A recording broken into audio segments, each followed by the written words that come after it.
இந்த பதிவு யாருக்குன்னா, எங்கள் பெரியப்பா மாதிரி பெரியவங்களுக்கு தான். எங்கள் பெரியப்பாவுக்கு 10 இயர்ஸ்க்கு முன்னாடி ஃபஸ்ட் அட்டாக் வந்தது. அப்போ டாக்டர்ஸ் வந்து அவர்கிட்ட ஸ்ட்ரிக்டாக சொன்னாங்க, ட்ரிங்க்ஸும் ஸ்மோக்கிங்கும் எடுத்துக்கக்கூடாது, இது உங்களுக்கு உயிருக்கே ஆபத்தாகும் அப்படின்னு சொன்னாங்க. எங்கள் பெரியப்பா ஒரு 7 இயர்ஸ் அதெல்லாம் கையிலையும் தொடலை.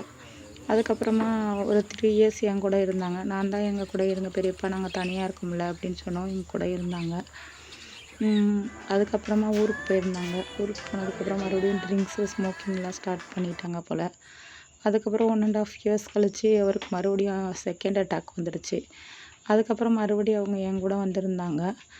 அப்படி இருக்கிறப்ப நான் வந்து ரொம்ப ஸ்ட்ரிக்டாக டாக்டர் சொன்னதெல்லாம் ஃபாலோ பண்ண சொல்லியிருந்தேன். அதுக்கெல்லாம் கூட நான் திட்டுவேன். ஏன்னா மார்னிங் கூழ் கொடுப்பேன், லஞ்சுக்கு அவர் ரைஸ் கேட்குறாருன்னா கொஞ்சமாக ரைஸ் கொடுப்பேன், நைட்டுக்கு சப்பாத்தி கொடுப்பேன். அவர் வந்து அதனால் அவருக்கு ஒரு கோபம். அவர் என்ன நினச்சாரு அப்படின்னா, ஹார்ட் அட்டாக் அப்படின்றது ஒரு டிசீஸ், நோய் அப்படின்னு நினச்சாரு. ஆனால் அது டிசீஸ் கிடையாது இல்லையா? அதை ஆப்ரேஷன் பண்ணால் கொஞ்ச நாள் உயிரை வந்து உயிர் வாழ்நாள் நீட்டிக்கலாம். ஆனால் அவருக்கு வந்து என்ன சொல்லிட்டாங்க அப்படின்னா, வாழ்வெல்லாம் ரொம்ப சுருங்கியிருக்கிறதுனால ஆப்ரேஷன் பண்ண முடியாது, ஆப்ரேஷன் பண்ணால் நெகட்டிவ் ரிசல்ட் வர 95% சான்ஸ் இருக்குதுன்னு சொன்னாங்க. அதனால் நாங்கள் பண்ணலை.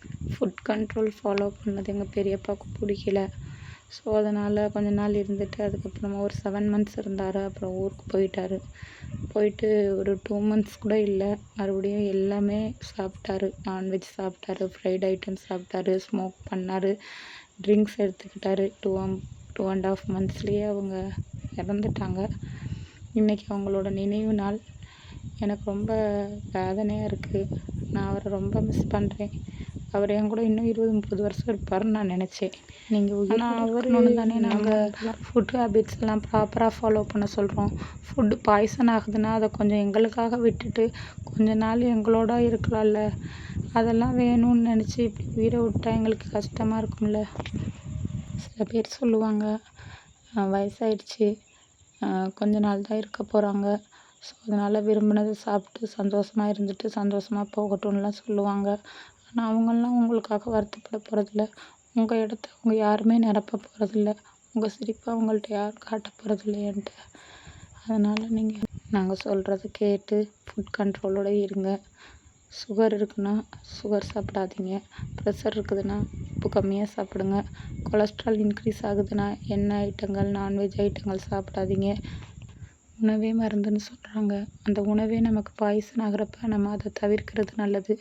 அதுக்கான மாற்று மருந்துகளை உணவுலேயே நம்ம சேர்த்துக்கிறது நல்லது. எதெல்லாம் விடணுமோ அதெல்லாம் விட்டுறது ரொம்ப நல்லது.